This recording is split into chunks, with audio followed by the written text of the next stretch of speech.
इमरान भाई ये बताएं, ये जो आजकल पेट्रोल की कीमतें बढ़ गई हैं और महंगाई आसमानों को छू रही है, गरीब हम क्या करें? इसका क्या कोई सोल्यूशन है? मुल्क किस तरफ जा रहा है?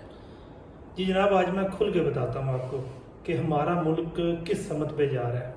पहले बताना चाहूँगा कि उम्मीद की जा रही है कि जनाब आइंदा आने वाली 1 तारीख तक पेट्रोल 325 रुपये तक चला जाएगा। अगर अभी ना गया तो मिड ऑफ जो है सितंबर 325 रुपये, और उसके बाद एंड ऑफ सितंबर 350 तक शायद ब्रेक लग जाए, यानी कन्फर्म नहीं है। और इसके साथ साथ बिजली के जो बिल हैं वो भी तकरीबन 4-5 रुपये तो पहले यूनिट की कीमत बढ़ा दी गई है 2-3 दिन पहले। जब मजीद पेट्रोल बढ़ेगा कि यानी कि किसी बंदे को अगर आम सा घर जो जिसकी आमदन 15 से 20 हज़ार रुपये थी, उसको 2 से 2.5 हज़ार रुपये बिल आ रहा था, उसको इस बार 12,500 बिल आया है। और जिसके मिडिल क्लास के लोग जिनको बिल महीने का आ रहा था 30 से 40 हज़ार, उनको इस बार 72 से 73 हज़ार रुपये आया है। जो हालात होने जा रहे हैं ना, अफ्रीका में जो बंदे रह रहे हैं वो बेहतर जानते हैं।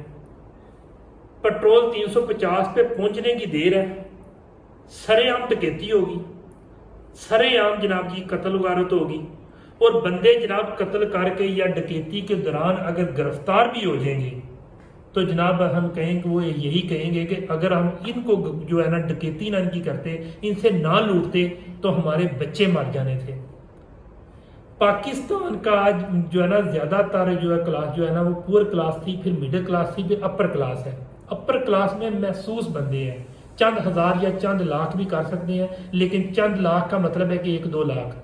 मिडिल क्लास में जनाब की तकरीबन 20 से 25% लोग मिडिल क्लास में है। पुअर क्लास में बाकी लोग आ जाते हैं।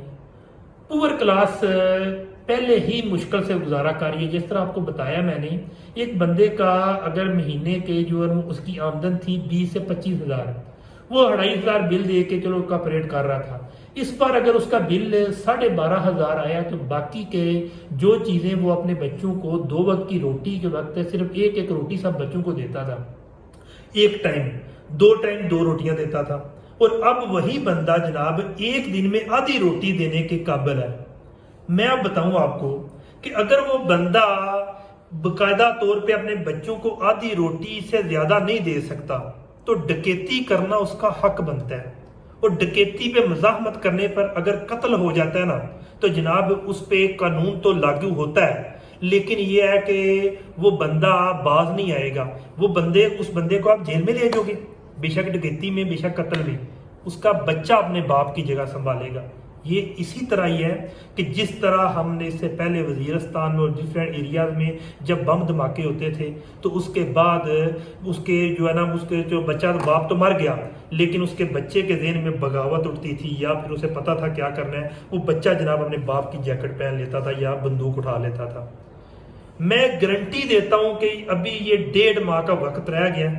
अगर 1.5 माह के अंदर इनने प्राइस को कंट्रोल ना किया, पेट्रोल को कंट्रोल ना किया, पेट्रोल को नीचे ना लेके आए, सरेआम दुकानों पे, रोडों पे, बसों में, हर जगह पे डकैती होगी। और जनाब ये डकैती भी जनाब जो करने वाले होंगे, जाते हुए कह के भी जाएंगे कि ये मेरा राइट है, अगर मैं आज डकैती ना करता तो मेरे बच्चे मर जाते, अपने बच्चों की मौत से मैं कंप्रोमाइज नहीं कर सकता। हमारे मुल्क के हालात इस हद तक पेचीदा हो चुके हैं कि पहले तो था कि हाँ भाई जो है ना, एक और बात कानून की, किसी भी चीज का ना एक रिस्पेक्ट होती है। जिस तरह वालिद की रिस्पेक्ट है, वालदैन की रिस्पेक्ट है। जब बाप अपने बच्चे को गालियां देना शुरू कर देता है ना, तो एक दिन बच्चा भी जनाब जी या जुबान खोलता है, और फिर उसके बाद आजकल की जिस तरह की जनरेशन है वो हाथ उठाता है। सबसे जो है ना क्लोज का रिश्ता वो है माँ बाप का।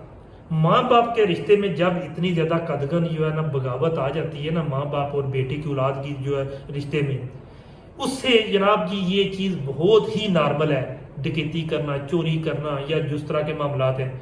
हमारे जो जुडिशरी निज़ाम है उसमें सबको पता है कि आजकल जनाब बड़े बड़े जज जो है ना पैसा लेके बिक जाते हैं। ठीक है, लोगों को भी पता है कि हमने अगर 25-30 करोड़ की बड़ा जो हाथ मारा ना, उसमें से 10 लाख रुपया जनाब जी देंगे हम पुलिस वालों को, कोशिश करेंगे उधर से हो जाएंगे। अगर पुलिस वाला ना मानेगा तो जनाब जी जज या उसके रीडर को कह के 10-15 लाख दे के वो जनाब अपने आप को आज़ाद करवा लेंगे, या साल 1.5 साल अंदर रह के बाहर निकल आएंगे।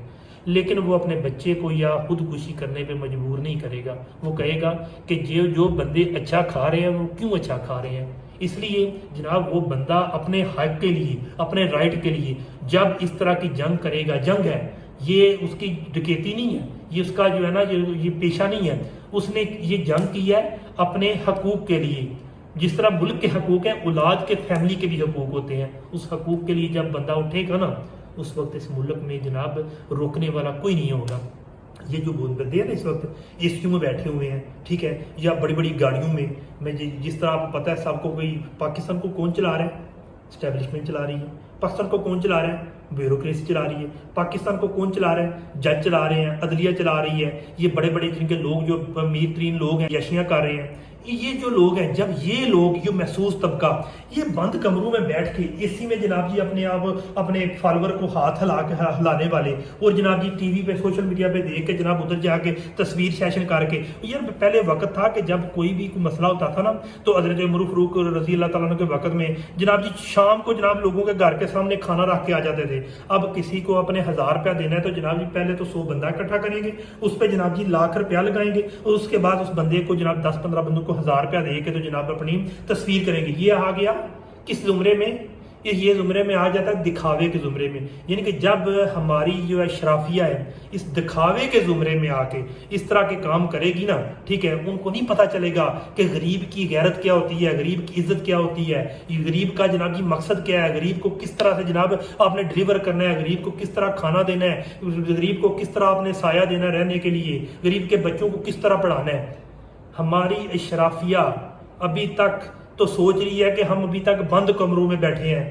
मैं खुदा की कसम उठा के कहता हूं कि जिस तरह के हालात आ रहे हैं, मैं जज्बात में नहीं कह रहा, कि जिस तरह के हालात आ रहे हैं कि जब आवाम का गला दबाने पे आएगा ना, तो ये शराफिया जनाब अपने घरों से जब निकलेगी तो लोग जनाब इसको जिंदा नहीं लोगों को छोड़ेंगे। ये हालात हो रहे हैं पाकिस्तान में महंगाई और पेट्रोल की वजह से। यार हम मिडिल क्लास लोग हैं, हम मिडिल क्लास लोगों को नहीं पता लग रहा कि हमने फ्यूचर में क्या करना है। हम खुद लोग सोच रहे हैं कि जनाब आप बैरून मुल्क बाल जी, इस तरह के जिस बंदे का 25-30 करोड़ का कारोबार है उसको भी इनसिक्योरिटी है कि उसको कोई बच नहीं रहा है। किसी बंदे ने कोई कारोबार बनाया हुआ है, जिस तरह मुझे अपना पेट्रोल पंप का, मार्केट का, कंट्रोल शेड का तजर्बा है, प्रॉपर्टी का तजर्बा है, इसमें जनाब जी जीरो इनपुट है। अगर पेट्रोल था, पेट्रोल की जनाब अगर किसी की सेल थी 10,000 लीटर, उसकी 3,000 अखराजात बढ़ गए हैं, 3,000, उसको वही 5 रुपए बचने हैं। अगर उसने जिस तरह 2 नंबरी नहीं करनी, उसको कुछ नहीं बचना।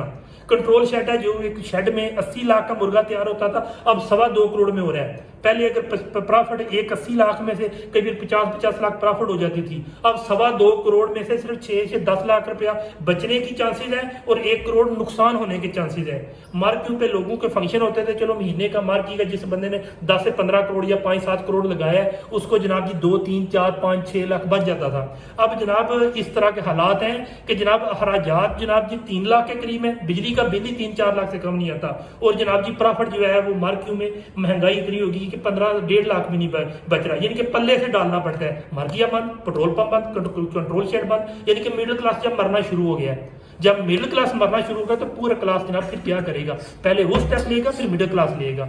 ये लोग जो एसीयू में बैठने वाले लोग हैं, ये लोग जो कि गाड़ियों में, बड़ी बड़ी गाड़ियों में बैठने वाले लोग हैं, ये जनाब इनको नहीं पता कि निचले लेवल पे क्या हो रहा है, निचले लेवल पे लोग किस तरह जा रहे हैं। हमारे जनाब जी फौजी भाई हैं, एस्टेब्लिशमेंट, सीधी बात मैं कर रहा हूँ, जनाब गाड़ियों में बैठ के हाल करते हैं, प्रोटोकॉल है, 10 पुलिस वाले गाड़ियों वाले पीछे हैं, प्रोटोकॉल है, इन्हें पता ही नहीं है प्रोटोकॉल के बाद क्या होता है। इनके अंदर जो आपने इनमें छोड़े होते हैं ना एजेंसियों वाले बंदे कि हाँ भाई हमें हर एक चीज़ की रिपोर्ट दें, लेकिन ये इन लोगों को रिपोर्ट सारियां मिलती हैं, लेकिन जब रिपोर्ट मिलती है ना तो लेकिन ये सुनते वही हैं जो इनके कानों को अच्छा लगता है। और कानों को कौन अच्छा, क्या चीज़ अच्छी लगती है, सब अच्छा है, सब अच्छा है, इससे ज़्यादा नहीं है। गुजरात के देखने या ब्यूरोक्रेसी को देख लें, ब्यूरोक्रेसी क्या देखेंगे कि जी एसी साहब नहीं आए, एसी साहब जनाब जी 10 बजे उठते हैं, 11 बजे आते हैं। क्यों? कि एसी को पता है कि ये जनाब जी अब ये लोग हैं, इनको बस मैंने उंगल से प्रेस करना है, यानी कि ये रोबोटिश लोग हैं, इनको हमने रिमोट से कंट्रोल कर रहे हैं। हमारी ब्यूरोक्रेसी बेसिकली अवाम को रिमोटिव कंट्रोल में ला रही है। हमें नहीं पता कि जिस तरह हम ड्रामा देखते हैं स्क्रीन के बैक साइड पे जो एक बहुत अच्छा ड्रामा चल रहा होता है, ठीक है, लेकिन हमें नहीं पता कि उस ड्रामे के पीछे एफर्ट कितनी होती है। एक सीन को जो है ना बाकायदा तौर रिलीज करने के लिए देख के 40 से 50 दफा प्रैक्टिस करके जनाब उस सीन को सिलेक्ट किया जाता है। इसी तरह हमारी अवाम की भी मिसाल है कि एक रोटी के लिए 40 से 50 हीले बहाने करके मिन्नतें करके तब जाके बच्चों को एक वक्त की रोटी नसीब होती है। ये है पाकिस्तान के हालात। फीमान अल्लाह।